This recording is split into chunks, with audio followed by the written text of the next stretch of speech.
Assalamualaikum warahmatullahi wabarakatuh. Halo teman-teman semuanya. Perkenalkan, aku Aulia Ramadhani dengan NIM 2414 2011 dari Keperawatan 1B Universitas Merdeka Bukit Tinggi.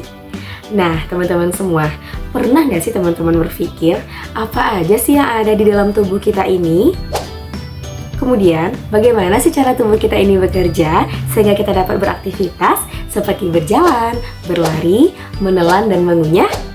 Oke, pada kesempatan kali ini aku akan membahas ini dia, 10 sistem yang ada dalam tubuh manusia dengan cepat, ringkas, jelas, dan tentunya akan mudah dipahami oleh teman-teman semua.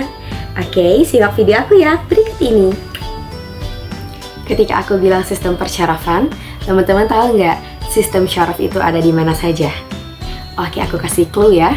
Ketika orang bilang bahwasanya orang pintar itu memiliki banyak sertifikat, teman-teman pasti berpikir bahwasanya mereka memiliki otak yang pintar dan cerdas. Ya, itu dia jawabannya, otak. Otak merupakan salah satu materi dari sistem persyarafan. Lalu ada medulla spinalis. Lalu ada apa lagi ya? Oke, mari kita bahas. Sistem persyarafan. Sistem persyarafan adalah jaringan yang ada di dalam tubuh manusia yang fungsinya adalah sebagai pengendali tubuh. Nah, makanya teman-teman, kita semua ini bisa beraktivitas seperti bergerak, berjalan, berlari, menari, dan lain sebagainya karena ada yang mengaturnya, yaitu syaraf. Nah, sistem persyarafan ini terbagi menjadi dua jenis. Ada sistem syaraf pusat dan sistem syaraf tepi. Sistem syaraf pusat adalah jaringan yang ada di dalam tubuh manusia yang fungsinya adalah sebagai penerima informasi dan penerima rangsangan dari syaraf tepi yang nantinya akan disebarluaskan ke seluruh tubuh. Sistem syaraf pusat ini terletak di otak dan medulla spinalis. 1. Otak. Di dalam otak terdapat 86 miliar sel saraf. Otak terbagi menjadi 3, yaitu cerebrum, cerebellum, dan mesencephalon. Cerebrum terbagi menjadi 4 bagian. Yang pertama ada lobus parietal, yang fungsinya sebagai pusat perasa. Yang kedua ada lobus occipital, yang fungsinya adalah sebagai pusat penglihatan. Yang ketiga ada lobus temporal, yang fungsinya sebagai pusat pendengaran. Dan yang terakhir ada lobus frontal, yang fungsinya adalah sebagai pusat kecerdasan, ingatan, kemauan, dan sikap. Yang kedua, cerebellum. Fungsinya adalah sebagai pusat keseimbangan, pengatur kontraksi otot sadar, dan pusat koordinasi seluruh kegiatan otak. Dan bagian otak terakhir yaitu mesencephalon, yang terdiri dari lobus optik sebagai pusat refleks mata, talamus sebagai pusat pengaturan impuls sensoris, dan pusat pengaturan suhu, keseimbangan, cairan tubuh, metabolisme lemak, karbohidrat, tekanan darah, tidur, dan selera makan. Yang kedua, medulla spinalis. Medulla spinalis letaknya adalah di rongga tulang belakang manusia, yang fungsinya adalah sebagai pelindung impuls dari otak ke otak dan juga untuk memberi gerak refleks. Yang kedua, sistem syaraf tepi.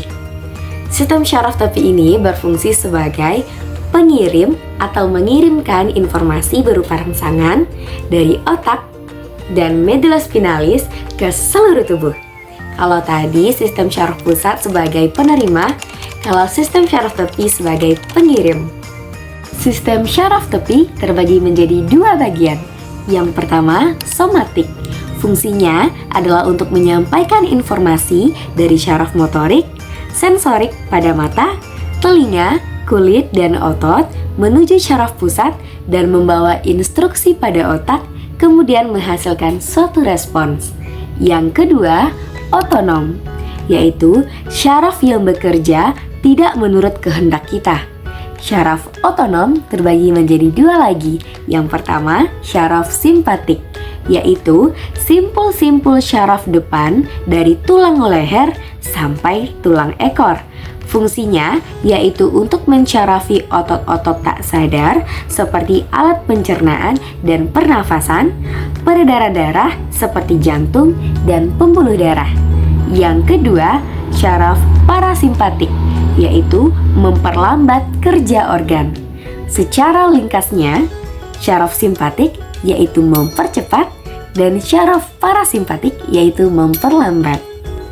Kemudian ada juga yang namanya syaraf kranial, yaitu 12 pasang syaraf dari otak untuk mengumpulkan informasi antara otak dan bagian tubuh lainnya. Yang kedua, syaraf spinal, yaitu 31 pasang syaraf yang berasal dari medula spinalis, berfungsi sebagai penghantar impuls dari dan ke otak sebagai pengatur gerak refleks. Yang kedua, sistem endokrin. Sistem endokrin adalah sistem yang berfungsi sebagai pengatur hormon dan berkaitan erat dengan sistem syaraf yang sudah kita bahas tadi, karena mereka ini saling mengontrol satu sama lain. Berikut akan aku jelaskan mengenai kelenjar apa saja, kemudian menghasilkan hormon apa saja, beserta apa saja fungsinya.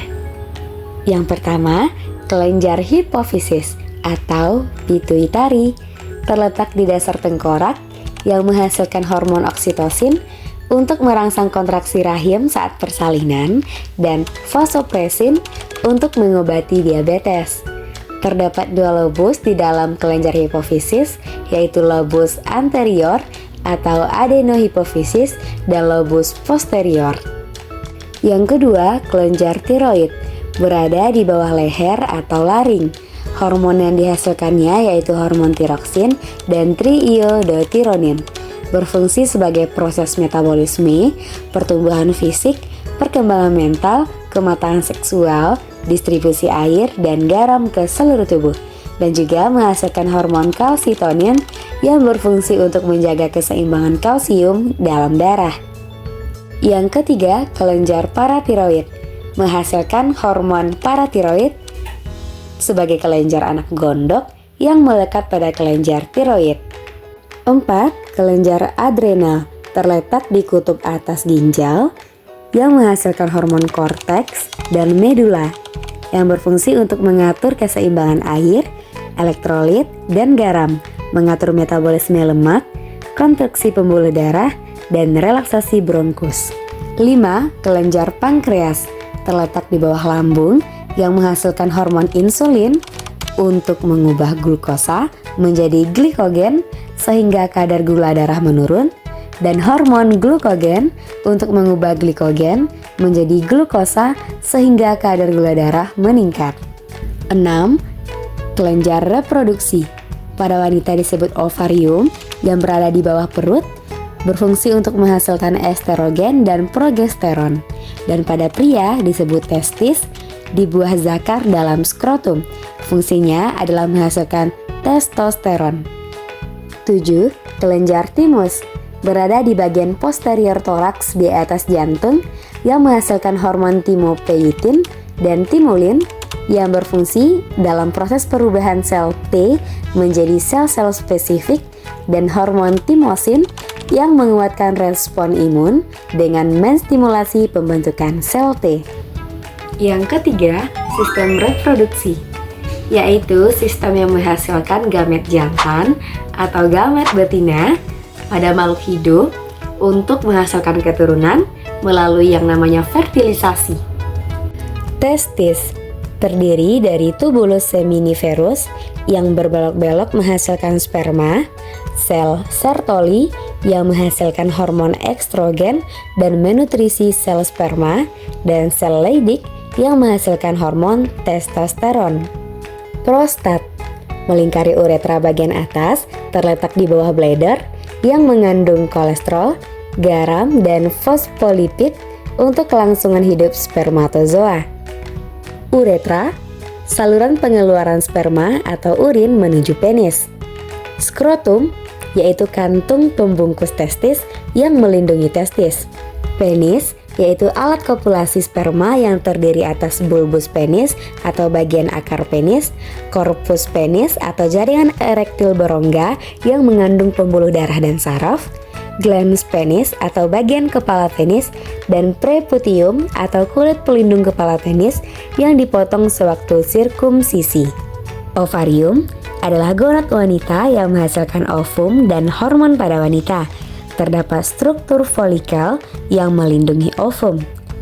Fimbrae adalah jumbai yang menangkap ovum dari ovarium menuju pangkal oviduk yang disebut infundibulum.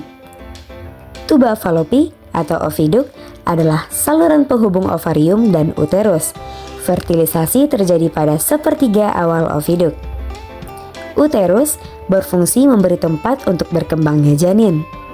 Serviks adalah corong pembatas uterus dan vagina. Vagina berbentuk saluran dengan panjang 8-10 cm yang berhubungan dengan rahim. Yang keempat, sistem muskuloskeletal atau lokomotor. Muskulo itu artinya adalah jaringan otot-otot tubuh, dan skeletal itu artinya adalah tulang kerangka tubuh. Jadi, muskuloskeletal atau lokomotor adalah sistem yang terdiri dari sendi, otot, tulang, dan jaringan-jaringan ikat pada tubuh yang memungkinkan manusia untuk dapat bergerak. Nah, sistem skeletal ini terdiri dari 206 buah tulang yang terbagi menjadi dua bagian, yaitu aksial skeletal dan apendikular skeletal. Mari kita bahas satu persatu. 1. Tulang berfungsi untuk menyangga dan membentuk postur tubuh. 2. Sendi berfungsi untuk menghubungkan antara dua tulang. 3. Otot berfungsi untuk menggerakkan tulang. 4. Ligamen berfungsi untuk menghubungkan tulang dengan sendi. 5. Tendon berfungsi untuk menghubungkan otot ke tulang serta mengontrol gerakan sendi. 6. Tulang rawan, yaitu jaringan ikat yang menutup sendi, berfungsi untuk mencegah pergesekan antara tulang dan sendi serta menjadi peredam fisik ketika terjadi cedera pada tubuh. Yang kelima, sistem integumen.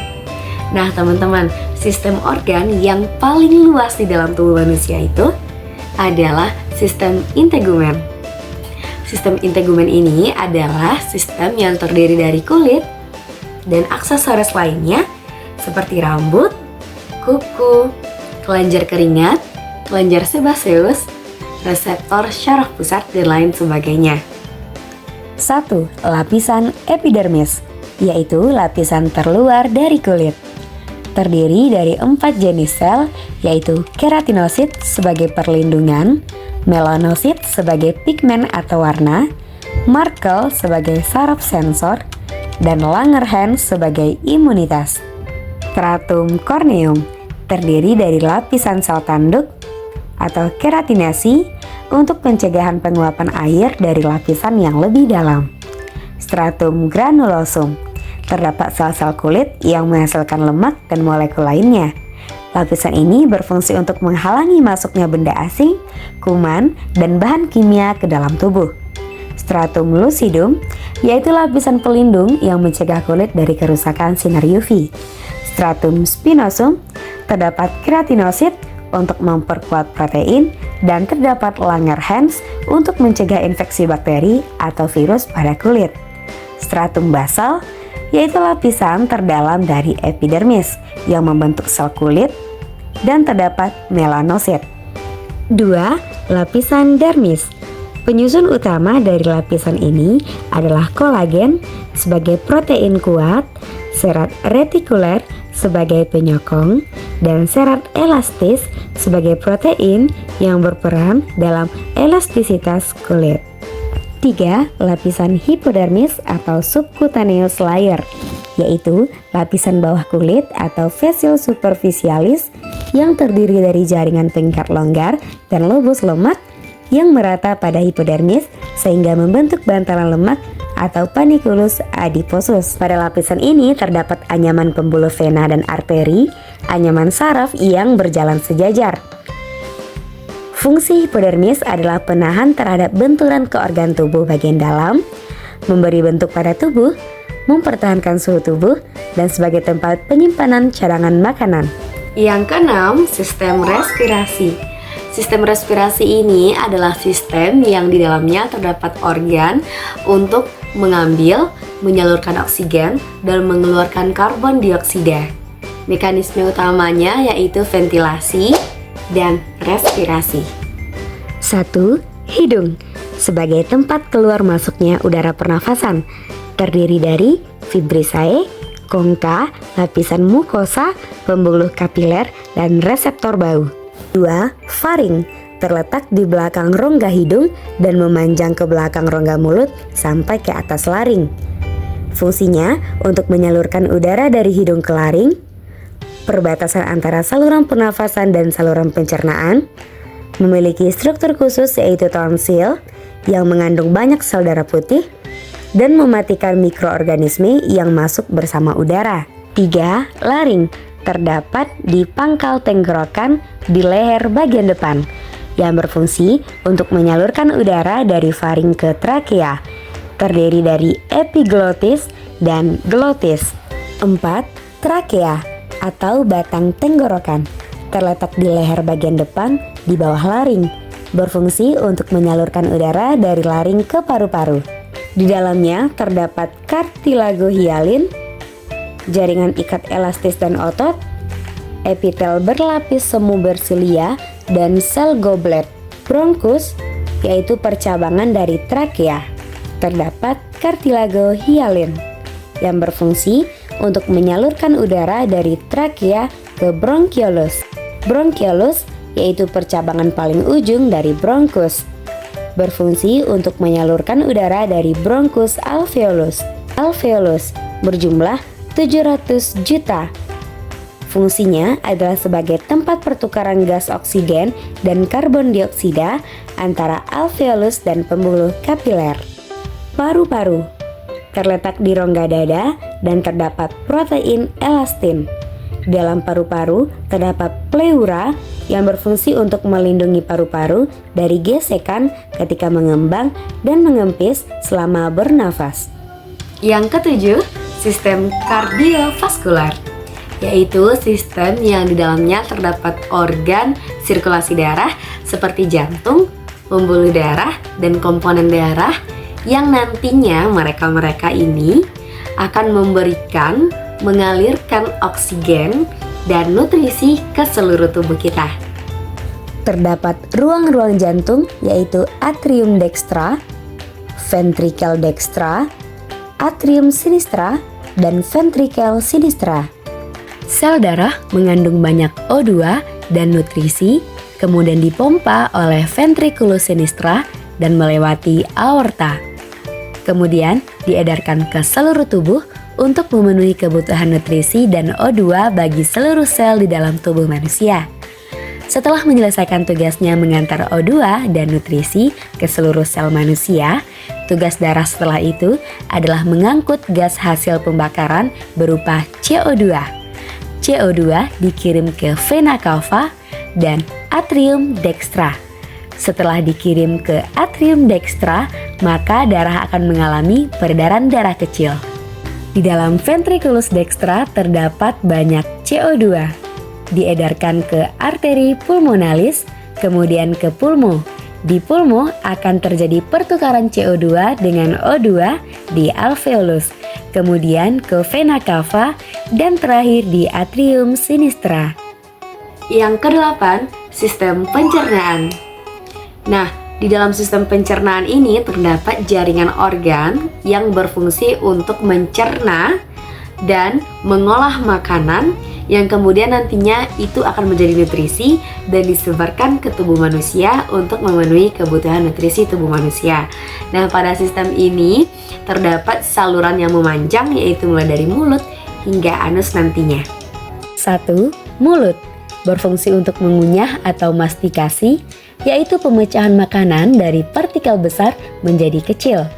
Di dalamnya terdapat gigi, lidah, dan kelenjar saliva. 2. Esofagus.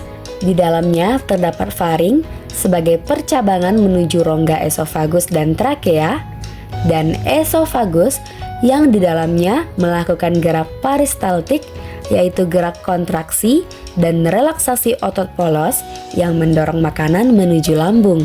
3. Lambung. Di lambung inilah nantinya makanan akan diolah. 4. Usus halus.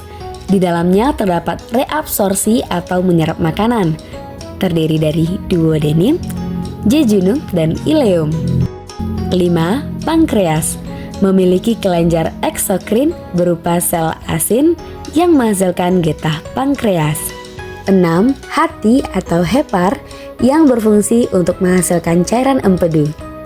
7. Kantong empedu yang berfungsi untuk menyimpan dan mengentalkan cairan empedu yang telah disekresikan oleh hati. 8. Usus besar. Di dalamnya berfungsi sebagai sekresi atau mengeluarkan.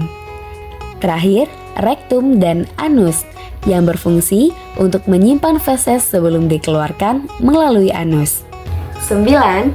Sistem urinaria, yaitu sistem yang di dalamnya terdapat organ yang berfungsi untuk menyaring limbah zat sisa, racun, dan mengeluarkan urin.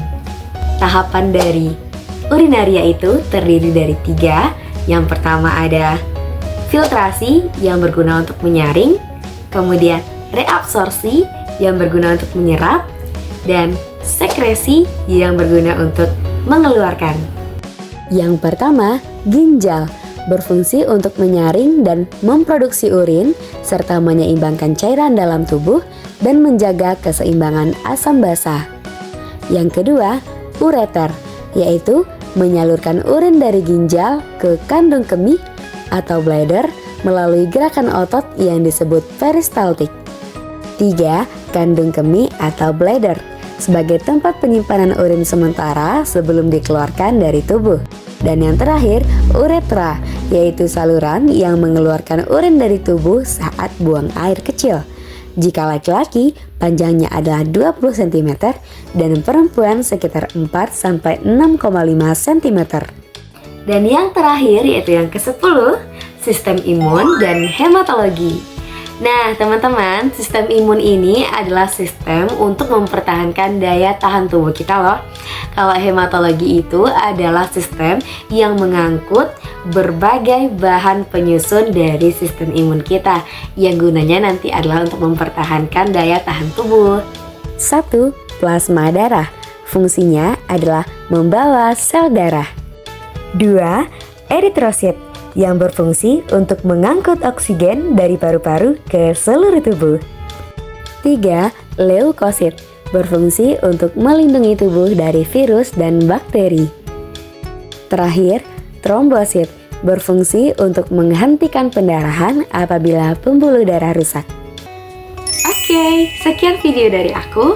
Aku harap teman-teman semuanya bisa mempelajari video pelajaran yang aku buat ini dengan cepat, ringkas, rinci, dan jelas. Dan tentunya aku berharap nilai UAS aku bagus ya. Terima kasih, see you, bye-bye.